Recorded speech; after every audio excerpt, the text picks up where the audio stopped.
Hey everybody, TJ here from Translated Reality, and what you need to know is the Ducati Panigale Corse V4 Lego build.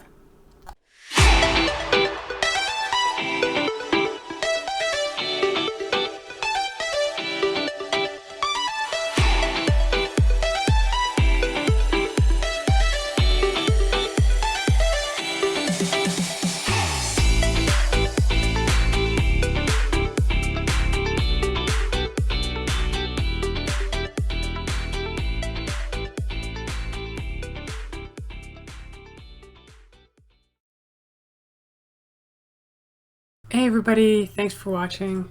As always, we welcome your comments on format, style, content, or even suggestions for further videos, Lego builds or otherwise.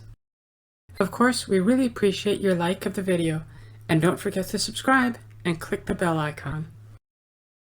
This video is my second time building this model. The first time I had some significant tech issues, thus there are some pre-assembled pieces, particularly the decals, being pre-applied.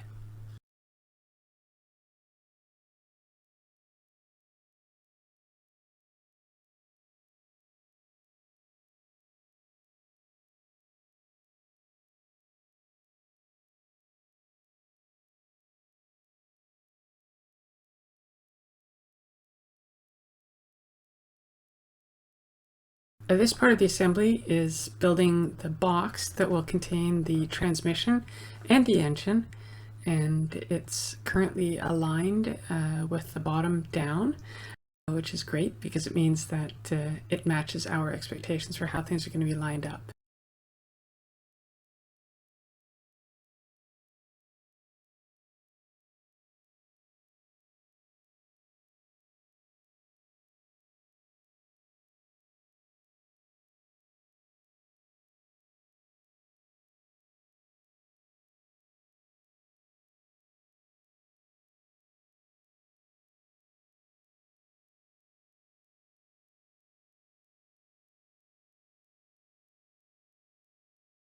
So hopefully the steps that step labels are helping you find the content that you're looking for within the video, and that you're able to make good use of the bookmarks.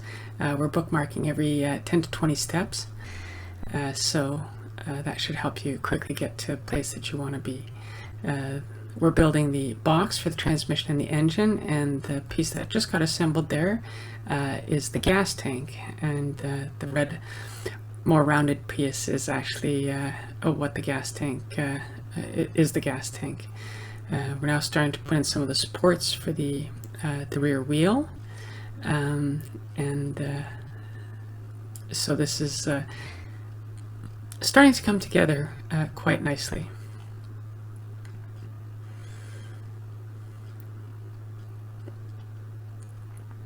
We're building some of the backing now for one of the sides of the box that contains the transmission and the engine.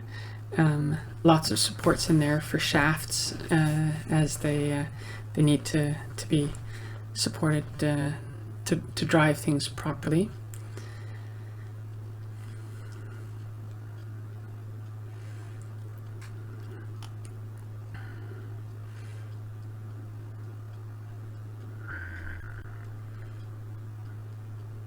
As we get to step 37 here, you'll see there's a black piece there that I just placed on the shaft.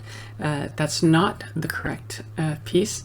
It should have been a much narrower gray piece, and it ends up making the shaft a little bit too short, so that later on there's a couple of washers that we applied at the end of this shaft and they didn't actually fit.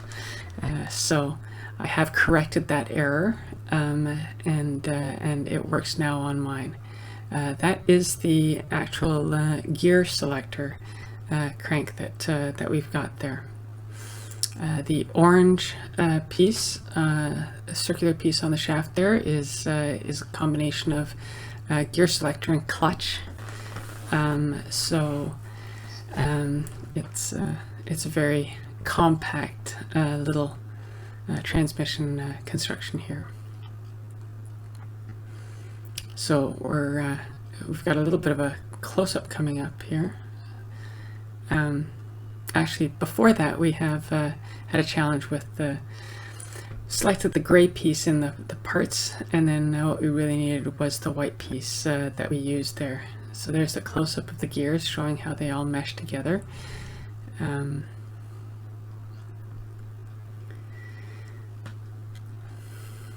then here's another one, again showing the additional gears and how they mesh together.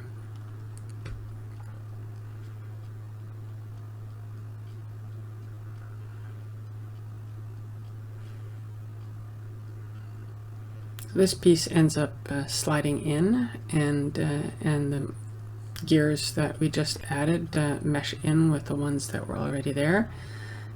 We used the two little blue pieces there that I pointed to hold it in place, and you can see now that as I turn the shafts, the gears all turn.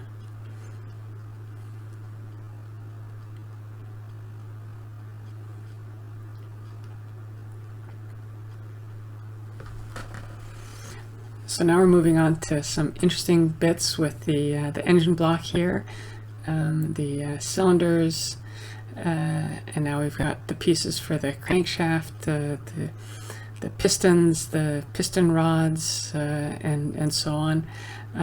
I did know the terminology at one point. I think the terminology is right now, but although I'm a car driver and a motorcycle rider, I don't really know all of these details. I do love the models though, and making the models, so it's a bit of an education.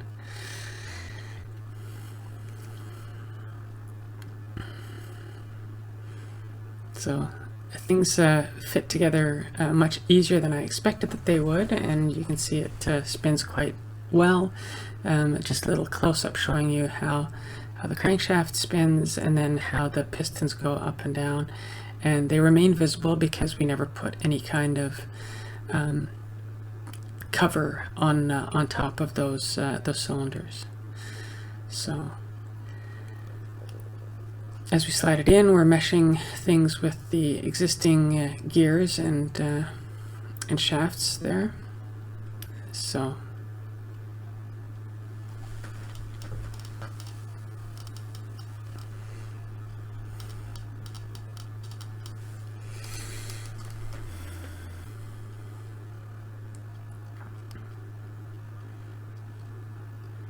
you'll see later on that as we drive the wheel, it turns the chain, which drives the transmission and drives the engine, which is a little bit backwards than the way it really works, but still it gives you a good sense of how things are operating with this model.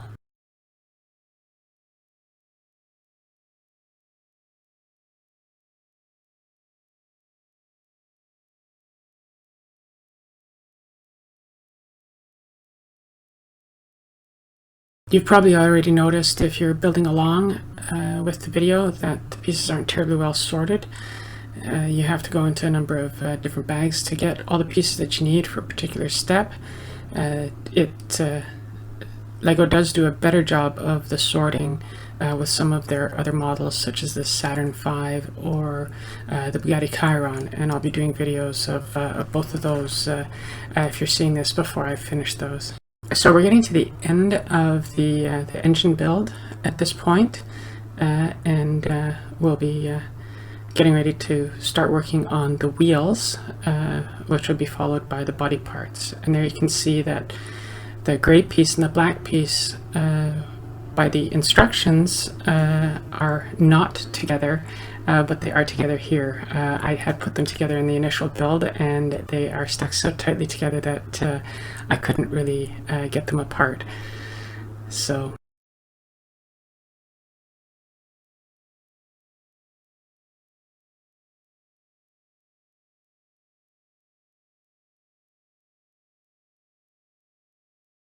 if you do have to take any of this apart, you'll find that there are some challenges, because when you push through like that red piece there, it ends up stuck inside, and you have to use another stick to push it out of the assembled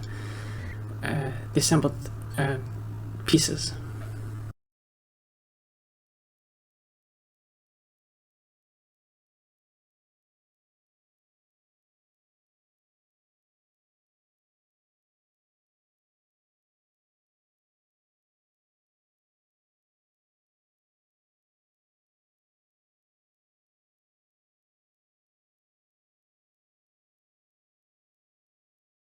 So those pieces there all tied into the suspension, and you can see we just mounted the shock there, and then we tie that in to the rest of the chassis. This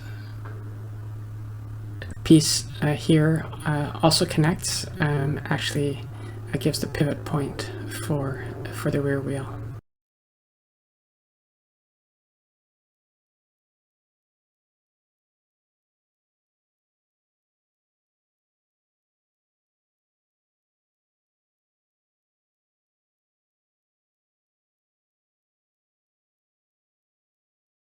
So you can see there are two washers here, and I only install one of them.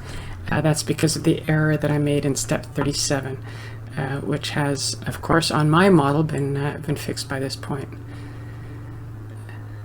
So we're showing now how the spinning of the gears and the changing of the gear shift works. And we'll have more details of that at the end of this video.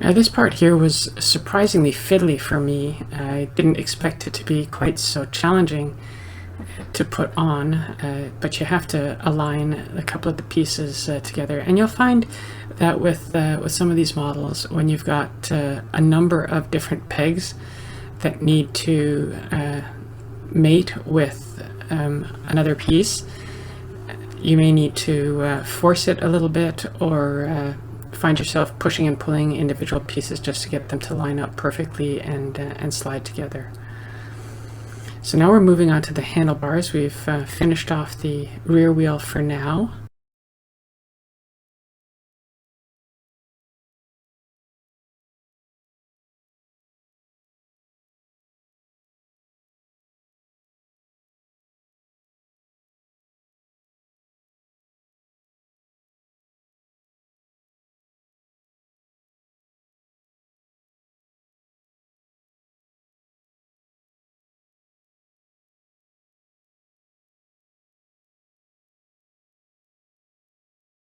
That piece was one of the ones where you have to actually hold a loose piece in place while you slide a shaft through it.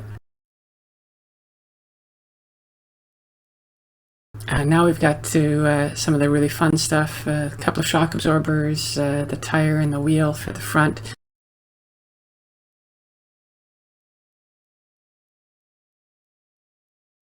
Also marks that we're getting much closer to the end of the whole thing. With all of these pieces, I expected it to be a little bit complicated to put together, particularly given what I had experienced with the rear wheel and the fiddly bits, but it went together quite easily. When you're putting the tire onto the wheel, you should be careful to make sure that the bead of the tire is seated properly in the wheel. Otherwise it doesn't align quite right, and I did have some challenges with that. I wasn't aware of it at first when I put it together.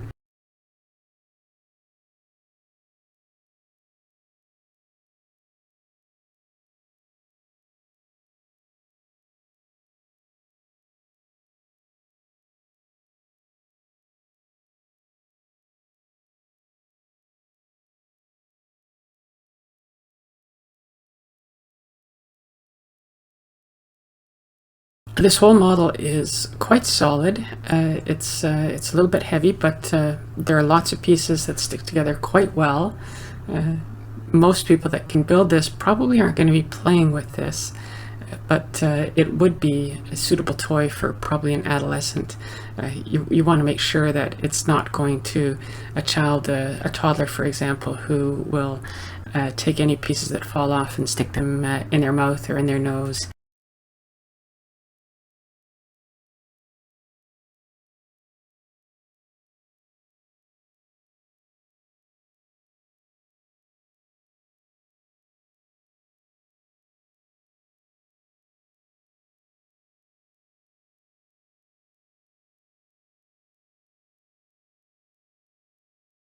So in this step, you can see the narrow gray piece that I just put onto the shaft. That is not the correct one. That should actually have been the wider black piece that I used in step 37. So it was a little bit more challenging to remove that and get it into the right place, but I have fixed that on mine.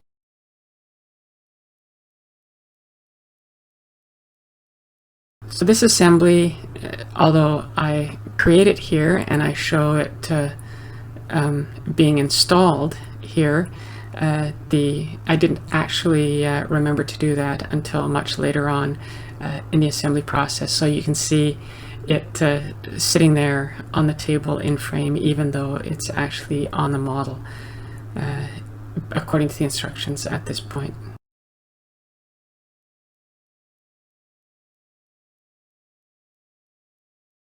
You can also see that the decals are all on, like the little black stripes there.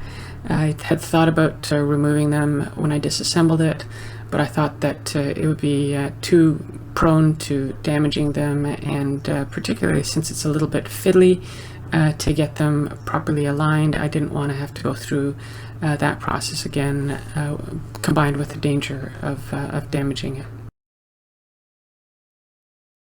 So with the fairings being added and the body shaping up more, it's starting to look more and more actually like a motorcycle, and so it's a really good sense of progress. You'll notice that this step is 144, 145, and 147.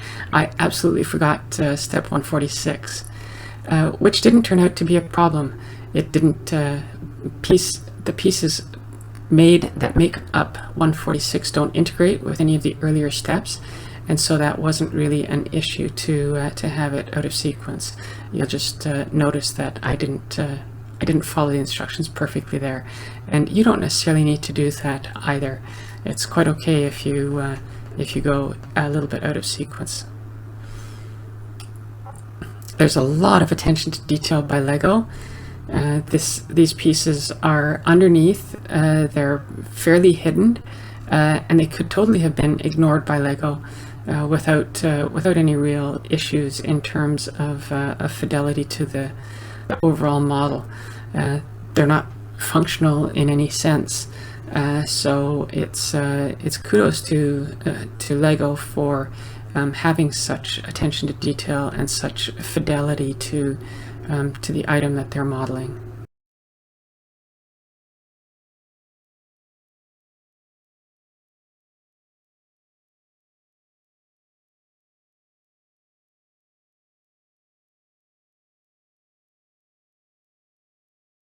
So you'll notice with steps 170 and 171 coming up now that I fiddle with the wheel quite a bit, and I actually cut out some of the fiddling that I did.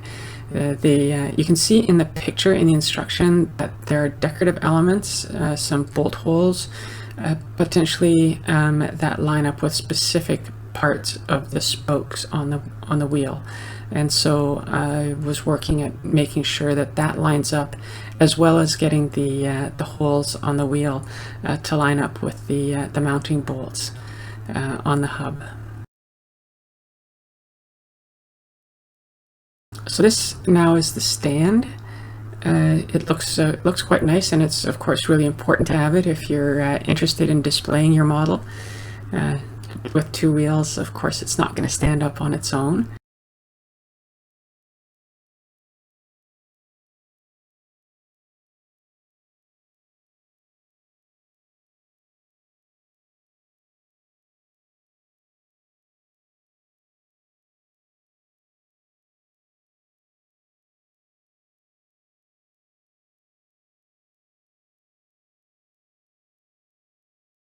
So that little knob that sticks up there goes into the hole under the axle, as you can see there, but it does not snap into place, so it falls off quite easily.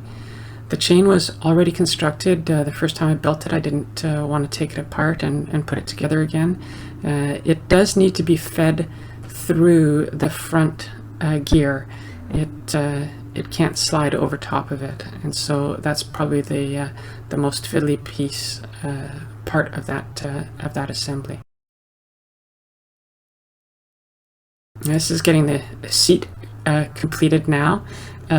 Doesn't seem to be much of a seat. Actually, from the pictures of the real Ducati, it looks like Ducati doesn't really give their riders on the Panigale Corse much of a seat to sit on. I have a bike with a very well padded seat, and I much prefer that to what I would have to sit on here.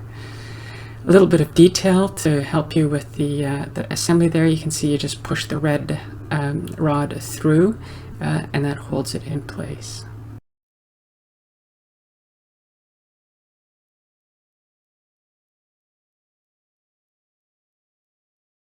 Now we're getting down to the last little bits. We're starting to put together the front fairing, which has the headlights and the instrument panel and the windscreen.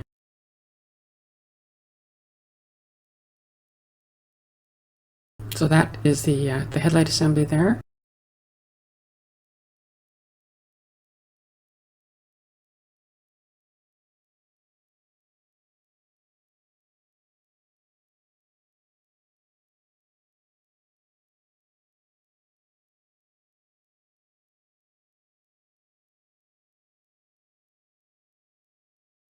And there's a cute note here. It's the instrument panel, but you'll see those are swords. And yes, Lego repurposed swords from another model as the elements to hold the windscreen for this model in place.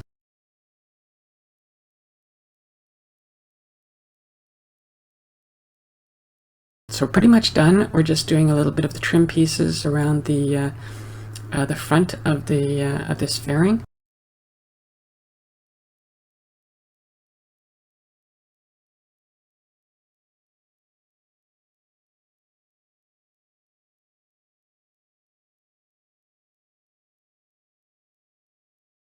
And here we go, mounting the final piece. So there you go. That is the build of the Ducati Panigale Corse V4. Features of this model include the front and rear shocks, as you can see. There is front steering as well. There's gearing, and you can see there's first gear, there's neutral, and it also goes into second gear. And if you watch closely, as you see the pistons going up and down in the cylinders, you can see that they move much more quickly in first gear than they do in second gear. So thank you very much for watching. Looking forward to hearing your comments. Remember to like the video, subscribe, and hit the bell icon to get notifications of our next video. Hope to see you all soon. Have a wonderful day. Bye-bye.